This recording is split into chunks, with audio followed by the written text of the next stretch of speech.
मऊगंज की यह खबर न सिर्फ तंत्र की असफलता उजागर करती है बल्कि हमारे सिस्टम की संवेदनहीनता पर भी बड़ा सवाल खड़ा करती है।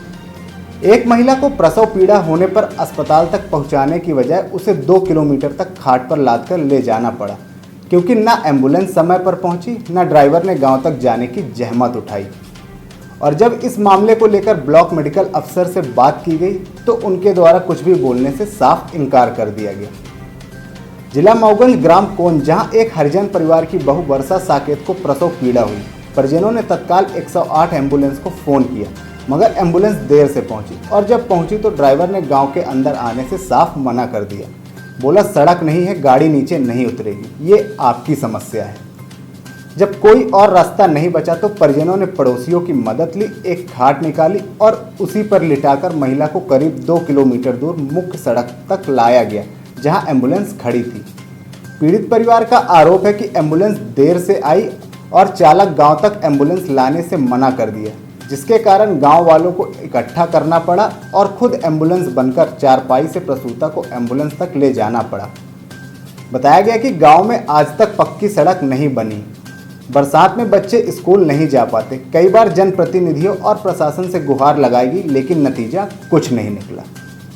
पूरा मामला ये था कि हम लोग मतलब सुबह सुबह उसके पेट में दर्द हुआ पीड़िता को, और हम लोग डॉक्टर के पास जा रहे थे तो गाड़ी के लिए हम लोग गए तो गाड़ी वाला बोला कि वहाँ पे गली रास्ता नहीं है, वहाँ नहीं जाएंगे। हम लोगों ने फिर क्या किया, वहाँ से आया, इसके बाद थोड़ा परेशान होकर बैठा था। इसके बाद उधर पे एम्बुलेंस को फ़ोन लगाया, फिर एम्बुलेंस वाला फिर वहाँ से आया और बोला कि हम रोड के बाहर नहीं जाएंगे, हम रोड पे ही रहेंगे। तो हम लोगों ने बोला, भाई हमें बहुत इमरजेंसी है। लोग बोला, इमरजेंसी हो तो हम इसका प्रॉब्लम हम नहीं समझेंगे, आप समझिए। तो बोले, इसके बाद फिर बोला कि ठीक है, कुछ दूर तक ले आएंगे। फिर रोड से थोड़ा बाहर आया, इसके बाद फिर वहीं पर गाड़ी खड़ी कर दिया।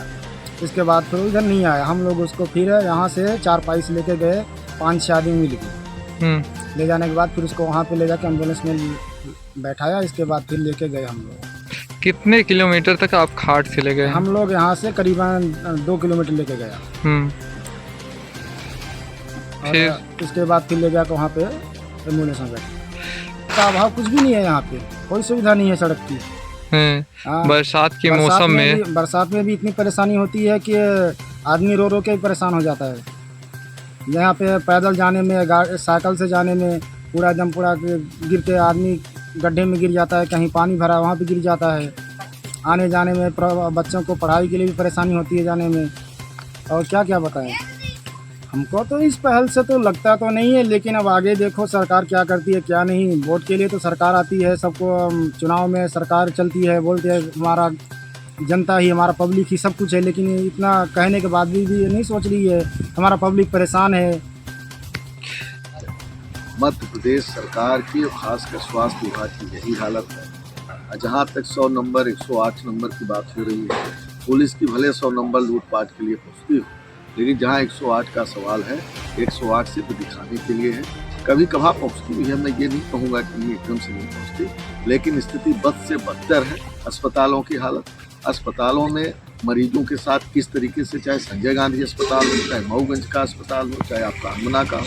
हनुमना मऊगंज तो रेफर करने के दम पर अस्पताल चलते हैं। संजय गांधी में किस तरीके से मरीजों के साथ और आपके उनके परिजनों के साथ प्रताड़ना होती है। आए दिन पेपर में और मीडिया में बातें आती रहती हैं कि उनके साथ क्या दुर्व्यवहार हो रहा है। तो पूरी तरह से स्वास्थ्य विभाग पूरी तरह से चौपट है, कोई हमें बताने की ज़रूरत नहीं है।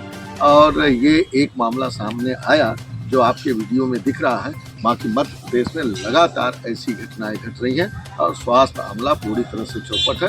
वैसे तो मध्य प्रदेश की सरकार पूरी तरह से चौपट है कि हर मामले में फेल है, हर विभाग फेल है, सिर्फ नाम मात्र के लिए है और लूटपाट किया है। मैं आपको बताऊं, मैं भी विधायक रहा। स्वास्थ्य मऊगंज आपका ये सिविल अस्पताल मैंने एक अच्छे उद्देश्य जन हिताय में इसको मंजूर कराया, लेकिन यहाँ के स्थानीय जो जनप्रतिनिधि अभी हैं उन्होंने सिर्फ उद्घाटन पर फोकस किया, लेकिन उसकी व्यवस्थाओं पर ध्यान नहीं दिया। और यहाँ स्वास्थ्य मंत्री हैं, खास करके हमारे मध्य प्रदेश के पावरफुल मंत्री स्वास्थ्य मंत्री हैं, इसके बावजूद भी स्वास्थ्य विभाग इतना चौपट चल रहा है, कोई बात छिपी नहीं है। आए दिन रोज घटनाएं घटी और बीएमओ अगर ये कह दिए कि हमें जानकारी नहीं है तो कोई अतिशयोक्ति नहीं है। बहुत सारी चीज़ें उनकी जानकारी में नहीं रहती। सिर्फ पैसे कैसे मिले, सिर्फ इस पर सारा अमला डिपेंड है।